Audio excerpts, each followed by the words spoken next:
Tuloy-tuloy lang ang pagbibigay natin ng mga storya ng atletang Pilipinong pinalakas ng pagsubok at pinatibay ng tagumpay. This is DZRH TV, Match Point Season 5. Say we're the best team in the country. Nakita ko yung bilyar, sabi ko, parang maganda. Any sport is a woman's sport. Sa akin, pagka nasa tubig tayo lahat, pantay-pantay tayo. Pinoys are very passionate.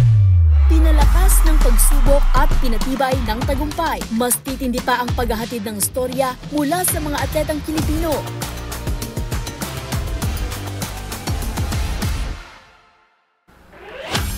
Ngayong araw, makakasama natin ang Filipino Pro Taekwondo player na si Alexander Laveres o mas kilala sa tawag na AK.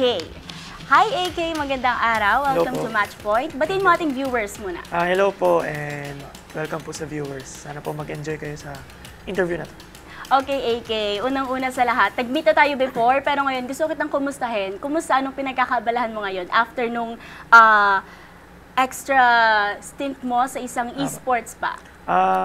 Okay naman po ako ngayon, masaya. And eto, esports pa rin po. And syempre, pinagbubutihan yung studies. Okay. Kasi patapos na rin. So very busy ka. Ayun nga, patapos na rin ang...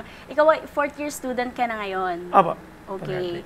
Pero ito, gusto kitang congratulate syempre. Alam kong late na, pero yung first ever international victory mo, yung Combo Breaker 2024. Congratulations, Thank you AK. po.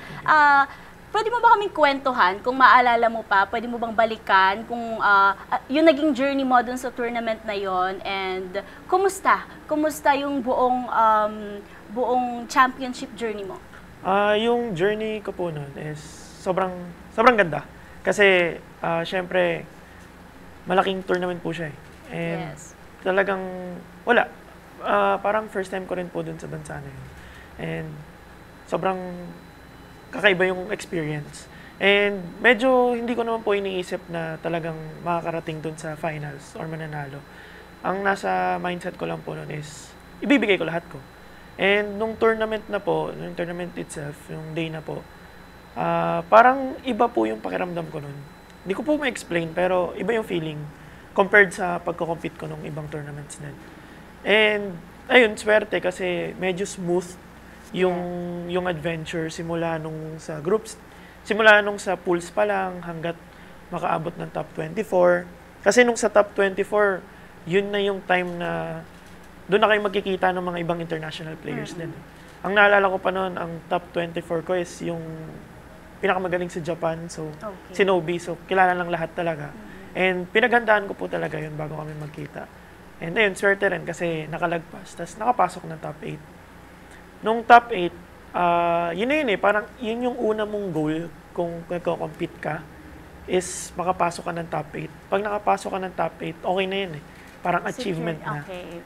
And ayun, nung time na yun, iba pa rin yung feeling na parang kaya ko pang ibigay or kaya ko pang mag-top. Tapos nung kalabang ko yung unang laro, si Rangchu, yung sa Korea, yun yung crucial na laro ko na akala ko malalaglag na. Kasi nung unang game namin, ang ganda po ng exchanges. Yung unang game namin, nakuha ko ng smooth. Nung siya, nakuha niya rin ng smooth, nakakambak siya. Dikdikan din talaga. Tapos 1-1 na kami. Tapos yung last set, crucial po na final. Tapos maliit na buhay. Tapos ayun, parang nung nanalo po tayo nun, or nanalo po ako, nag-iba yung feeling na parang mas nabuhayan po ako kasi talagang na-feel ko na parang sa atin, para sa atin po talaga. Tapos nagtuloy-tuloy na po siya nung winners finals na yung kay Farzin. Na doon mo, yung game na po yun, pag pinanood mo, doon mo makikita kung ano yung Tekken 8. Yun din po kasi yung sabi ng ibang tao. And nung pinanood ko po yung replay, parang ganun nga. Na naipakita naming dalawa kung paano laruin yung Tekken 8. And masaya po. Tapos nung sa finals, yun na yung kay Arslan. Medyo, ano po yun eh, magandang experience. Kasi may history pa. Nung yun nga, nung Evo Japan, nagkita na kami. Nung 2019. Tapos, same yung scenario. So, rematch itong year na ito. Parang galing siya sa lower bracket. Tapos, hinabol niya. Tapos, na-reset niya yung bracket nung sa akin na. Tapos, natalo niya ako. Pero this time naman po, hindi yun yung nangyari. Na this time, tayo naman po yung nanalo. So, parang, itong year, Philippines naman po yung nanalo. So, grabe yung journey mo. Pero, nakakatuwa yung narinig ko na sabi mo, iba yung feeling mo sa pagpasok mo ng tournament na to. Parang sobrang kumpiyansa ka, confident ka. Parang yun yung champion's gut feeling din talaga. parang, tama. And nakakadagdag yun, nakaka-boost talaga yun ng confidence mo kapag naglalaro ka, di ba? Opo, tama po. And sinabi mo na itong Combo Breaker 2024 nga ay happiest day of your life. Ba't mo naman nasabi yun? Pwede mo bang ikwento sa amin yung reason bakit sobrang espesyal ng tournament na to for you? Special po yung tournament na yun kasi before po mag-compete doon, yun po yung moment na wala na po akong sponsor. Okay. So parang, Independent ka na lang Opo. during that time. so parang yun na yung last hurrah para sa akin. Kasi yun nga, wala nang sponsor and parang nirisk ko na lahat. Kasi yung pinang-compete ko po doon, yung sa flight, sa hotel, savings ko na po yun. Okay. So parang na siya, yung savings ko na po yun, naka-save po yun sa dalawang option ko. Pambibili ko po sana ng sasakyan. Okay. Pero syempre second hand lang naman kasi masyadong masakit pa. Tapos yung pangalawa po is pang-enroll ko sa law school. So yun po yung option para dun sa savings ko na po yun. Kaso syempre, esports athlete ka and mahal ko yung esports. So dun ko po nilagay yung savings ko. Pinambili ko po ng ticket. Kasi yung kaya ko pa naman po mag-commute, di ba? Nag-jeep naman, nagbabas. Tipid. Yung law school naman po, in the future, baka magkaroon naman po ulit ng chance. And tsaka nagka-college pa naman po ako. So pag-graduate na rin. So, okay naman po yung studies. Yung esports, minsan lang naman po. Tsaka, syempre, player. Yun po yung mahal. So, doon ko na po. Kaya nung nanalo, special po Sobrang talaga. laking talaga. Sobrang laking bagay for you. Kasi ginapang mo talaga yung makapag-participate ka dun sa mismong tournament. Pero, nawalan ka ng sponsor before itong Combo Breaker 2024? Opo. So, parang na timing talaga. And hindi ka ba parang pinanghinaan ng loob na parang naisip mo na wag mo nang ituloy kasi wala parang mag-isa ka lang din noon, independent ka lang din during that time. And iba talaga kapag may sponsor ka kasi sagot nila lahat, magpi-play ka na lang. Tama po. Siyempre, nandun po yung toss. Pero, yun nga, winnie ko naman po. Tapos parang mas gusto ko talaga sa esports Kasi passion ko po So, tinuloy ko po. That's nice. Grabe, talagang lodi talaga si AK. Pero ito, AK, syempre, pinag-uusapan natin ang Tekken. Syempre, yung ibang viewers natin, wala namang masyadong idea, di ba? Pwede mo bang explain sa kanila in a simple manner lang kung paano ba nag-work itong Tekken sa competitive sports? Ang Tekken po, sa competitive sport. So, parang magta-travel ka sa ibang bansa. Actually, hindi mo naman po need kasi sa local, meron tayong tournament sa Opo, Philippines. nagkakaroon rin ng mga tournaments, events. So parang, player sa player lang. Pupunta yung mga players, may international, may local. Tapos, nandun kayo, ilalagay kayo sa bracket, tapos magko-compete kayo sa isa't isa, hanggat ma-determine kung sino yung champion. So parang yung ibang sports lang din. Gaya lang din ng ibang esports na may regular season, may playoffs, mga ganun-ganun. Pero dito po sa Tekken, ang tournament po namin is either 1 day or 3 days lang. Pag 1 day, isang araw lang po talaga yung tatapusin. Nandun na lahat, finals, okay. Pero pag yung gaya ng Combo Breaker po or yung mga ibang international event, usually po 2 days or 3 days. So parang sa first day, maglalaro ka muna sa first pool mo. So parang lalaro ka mga 3 or 4 matches. After po nun, tomorrow na ulit. Tapos, tomorrow may specific ulit. Tapos, parang pagdating ng final day, yun po yung top 8 or top 16. Pero yung pagsali mo dito na lang sa local leagues dito sa Pilipinas, ano ba yung requirement? Kailangan ba may team ka or pwedeng independent ka lang din tapos ipapresent mo lang din yung sarili mo doon sa mga league? Di naman po, wala naman po requirement. Okay. Basta gusto mo po Naglalaro maglaro ka yun. ng Tekken. Opo. Wala naman pong need na team. Kahit mag-isa ka lang po, sali ka, ganun. That's nice. Thank you so much, AK, for explaining. Welcome. Ito naman, as of June 2024, ikaw ay rank 6 sa Tekken World Tour ranking. Ngayon, paano mo naiisip na maintain itong position mo na ito dahil mataas siya? Yung dun naman po sa global, ano po siya parang in the end, hindi na po siya magmamatter. Basta under ka ng rank 20. Okay. Kasi yung rank 1 to 20 po, pag end of season na, Kasi yung Tekken World Tour po, ano siya parang magta-travel ka to compete, tapos mag-gain ka ng points. So dahil nga nanalo tayo doon sa combo breaker, malaking points po yung nakuha ko. Okay. Tapos nagsunod-sunod na nagpe-placing sa ibang tournaments, so nag-gather ng, naiipon yung points. So nung nag-rank 6 na, ang meaning po nun, parang pasok na po ako sa Tekken World Tour Finals. So as long as nasa under ka ng 20, pasok ka Sure po nun naman sa na. rank. Okay. Pero syempre mas maganda po pag mataas yung ranking mo kasi Ranking. syempre yung pangalan mo muna. Oo, totoo naman. Pero yun po yung ano na, parang yun yung rules. Pero Parang prior leaderboard ba sa combo breaker, ano bang position mo? Ano bang rank mo? Yung sa ibang mga tournaments po. Oo. Usually po puro second na po yung mga Okay. past tournaments po. So matataas pa rin. Basta top 8 po okay po. Okay, maganda naman na maintain mo rin pala. Certain nga. Kanina na pag-usapan nating sponsors. Ngayon naman, let's talk about Navi.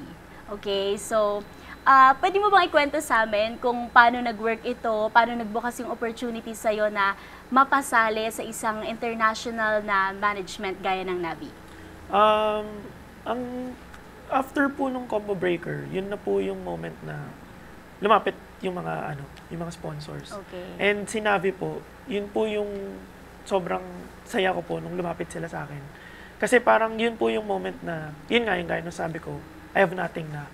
So parang, nung lumapit si Navi, nag-flash po na parang, ito ulit yung opportunity na makakabalik ako sa esports. Or, binigyan ulit ako ng chance ni Navi na gawin yung number one thing na mahal kong gawin, which is yung to play Tekken.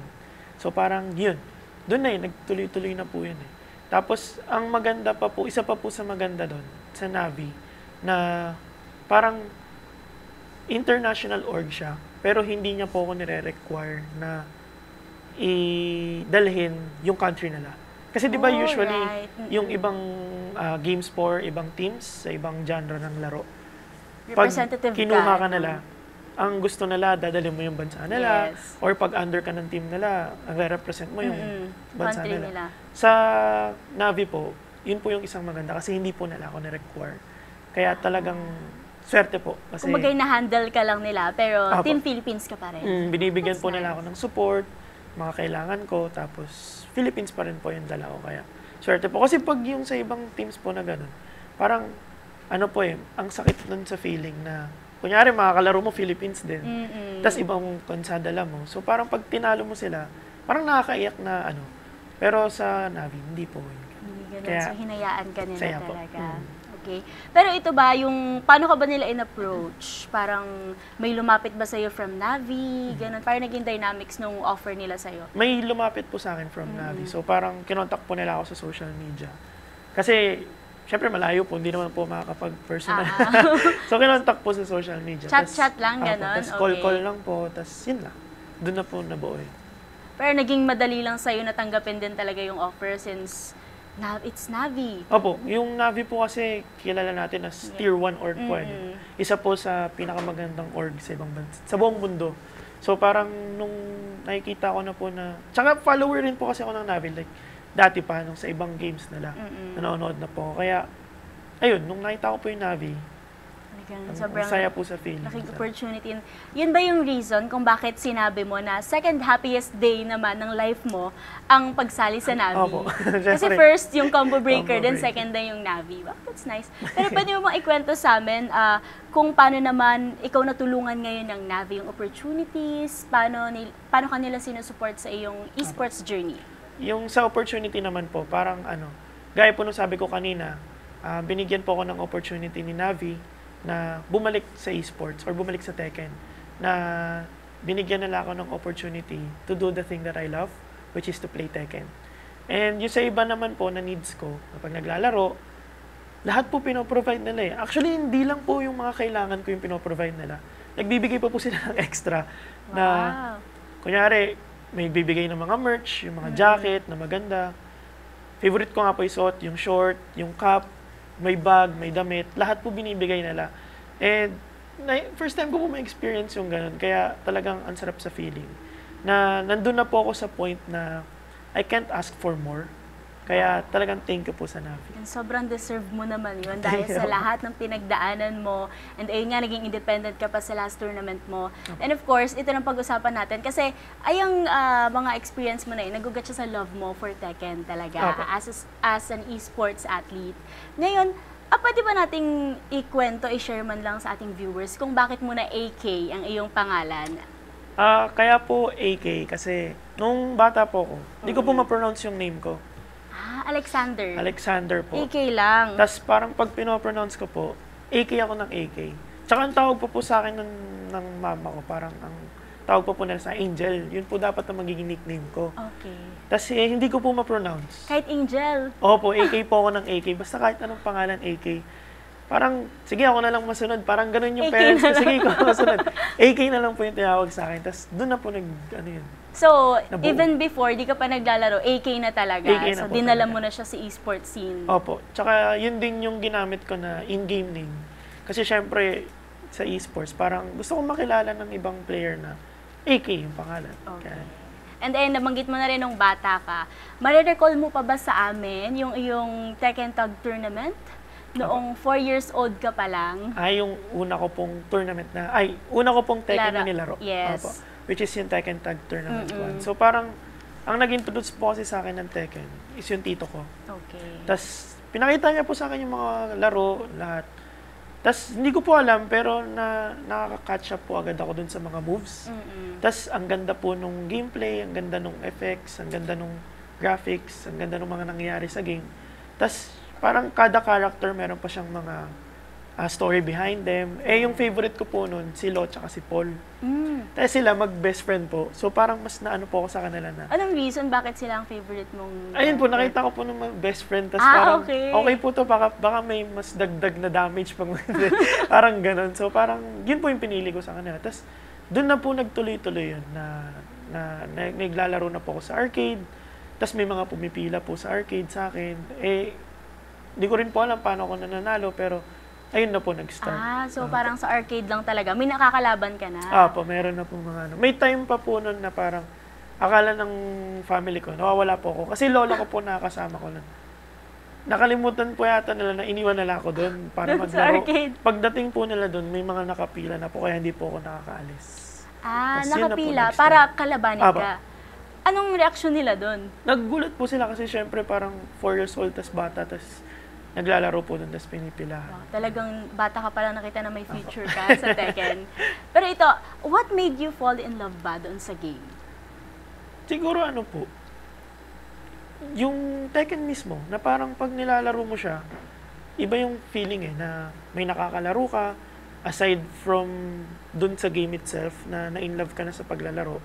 Yung pag naglalaro ka sa mga arcades or sa mga malls or sa international, you get to meet new friends Parang mas nakakapag-build ka ng rapport or ng mga connections or parang lumalawak yung ano mo pakikipagkaibigan mo sa ibang players. Parang hindi lang yung game yung nabobuo, kundi friendships din. Tas doon na, parang mas napapamahal ka ng napapamahal sa Tekken dahil doon. It's not just the sport, it's the community na nakapaloob dun sa esports. Ito naman, at just 13 years old, you made your name for yourself by placing third sa King of Iron Fist Global Championship noong 2013. Ano namang feeling mo nung first time na nakaharap mo yung mga maituturing na best player sa world pagdating sa Tekken? Actually, nung time po yun, nung 12 years old po ako, kaka-birthday ko lang po noon. So parang nag-13 na rin po. 12 nag-start, tapos nag-birthday, 13. Okay. So 13 po yun. Tapos parang nung time na po noon, hindi ko po iniisip kung wala pa yung pressure wala sa'yo, pa po kasi hindi pa bata ka pa lang nag-sink po in, tama. Parang ang nangyari po noon, ang mindset ko, price na po yun nung nandun pa lang sa Korea. Kasi parang nabigyan ka na ng opportunity to visit their country. So price na po yun para sa akin. So yun nandun na lang po ako ba? para maglaro, tas para mag-enjoy. So parang yung mga kalaro, hindi ko po sila nakikita na parang nakakatakot or something ganun. Nakikita ko po na, may makikilala akong bagong player, yung ganun.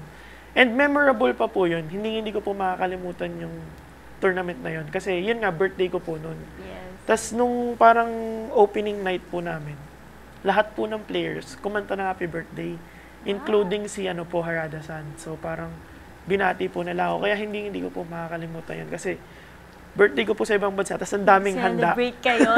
Actually, food naman po sa lahat yun. Nagsakto lang na birthday ko. So, parang naging celebration na rin ng birthday ko. That's nice. Kaya And you're memorable only po talaga. 13 years old during Opo. that time, di ba?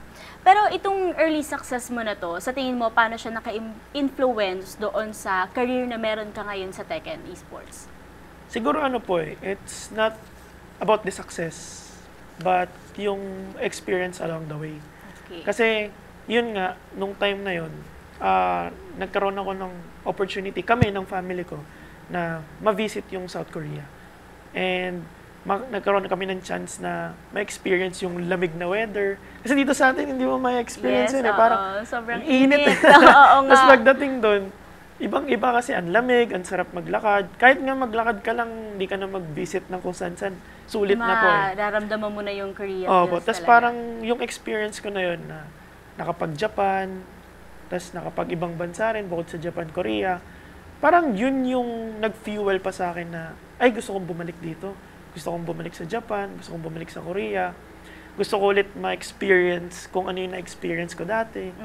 And gusto ko ulit i-represent yung Philippines or dalhin yung Philippines pag magko-compete sa ibang bansa. So parang yun na yun yung nag-fuel. Parang nagiging inspiration mo mismo yung early success mo Mm. para ipagpatuloy pa, para ma-experience pa yung mga bagay syempre na para talaga sa'yo.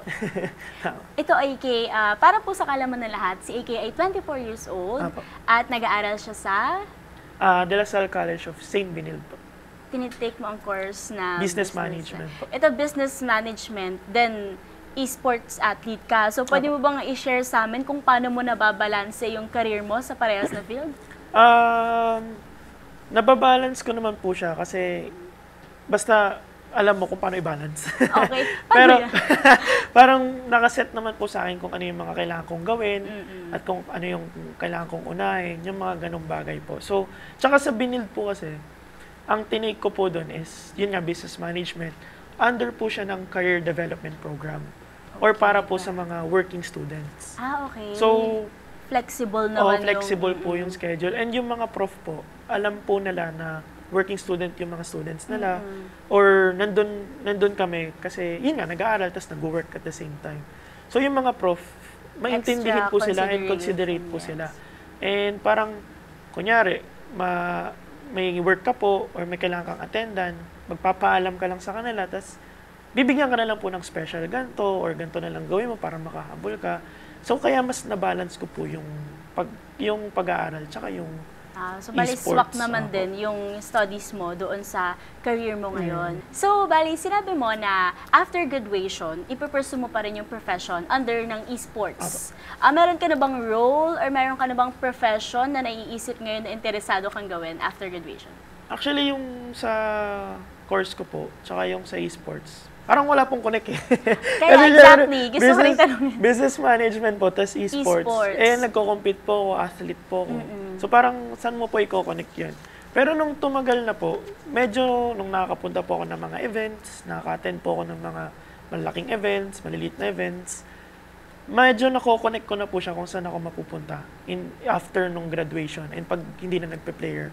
Parang more on the business side na po na makapag-create ako ng sarili ko ring event in the future, sariling Rev Major, yung malaking esports fighting game event namin dati, na magkaroon din ako ng sariling ganon in the future, makapag-organize ako ng event kong sarili. So parang pa rin hindi niya naman, nakikita. yes, nandun pa rin naman, pero bigger picture lang, hindi na as an athlete, kundi as someone na nasa top, na talagang nagbibigay na ng opportunity para sa mga kapwa mo rin natin.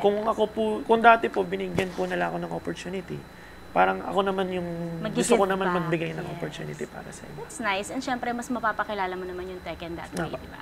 And ito, AK, at such a very young age, naging inspiration ka, hindi lang dito sa Pilipinas, kundi sa ibang bansa na rin, dun sa community nyo ng Tekken. Ngayon, paano mo ba naiisip na ipagpatuloy pa itong influence mo na to in the future?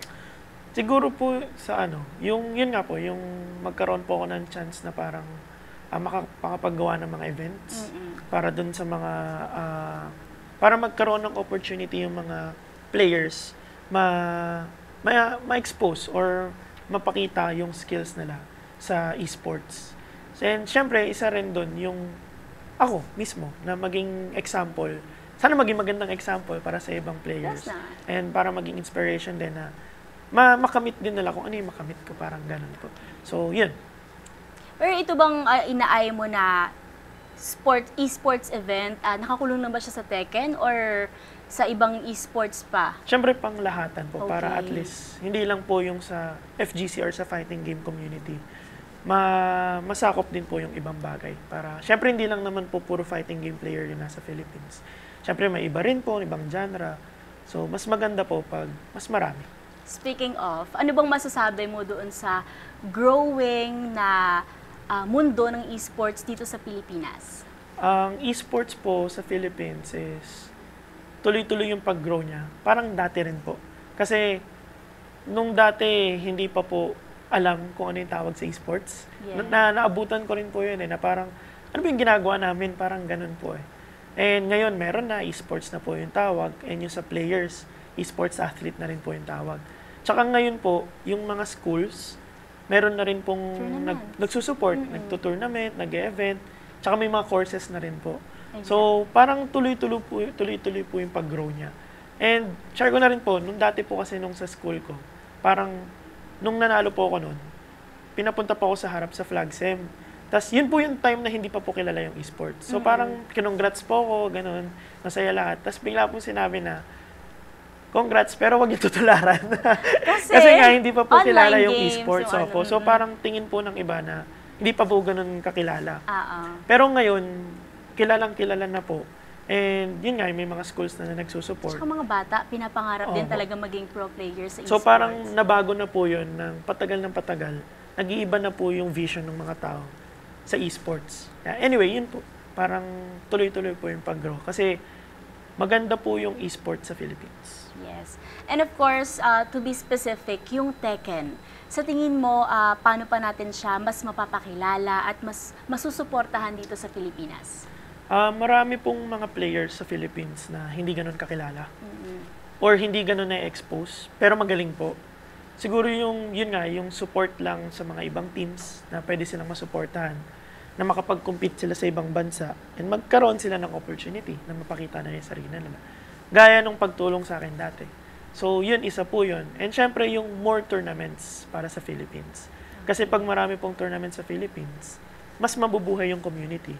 And mas maraming makikilala. Kasi lalo na bago yung game, marami pong new faces na nakikita. And mas may expose po sila sa tournaments and sa ibang bansa. So, yun po. That's nice. Thank you so much, AK. Thank you Huli po. na lang, pwede mo ba silang imbitahan na suportahan ka sa iyong mga tournament? At kung meron kang gustong pasalamatan, go ahead. Maraming salamat po sa mga nanood. And sana po nag-enjoy kayo sa interview. And maraming salamat po syempre sa Navi, sa sponsor ko. Maraming salamat po sa family na talagang nandyan simula't simula. And sa mga supporters po, maraming salamat po sa pag-support and sa panonood ng games. And in-invite ko po kayo na manood sa Tekken World Tour Finals this coming December, sa Japan. So yun na po yung last tournament ng Tekken for this year. And yun po yung finals. So yun po.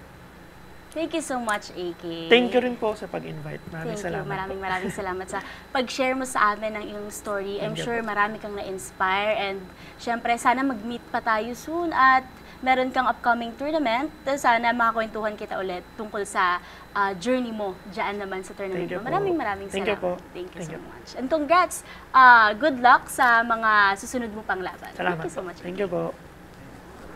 Maraming salamat din sa mga patuloy na sumusubaybay sa atin.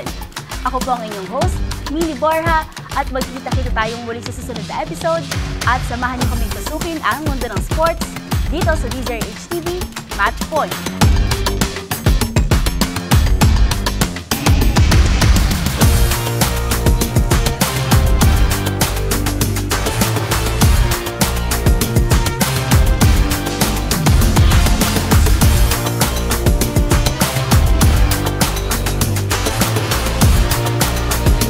Say we're the best team in the country. Nung nakita ko yung bilyar, sabi ko, parang maganda. Any sport is a woman's sport. Sa akin, pagka nasa tubig kayo lahat, pantay-pantay kayo.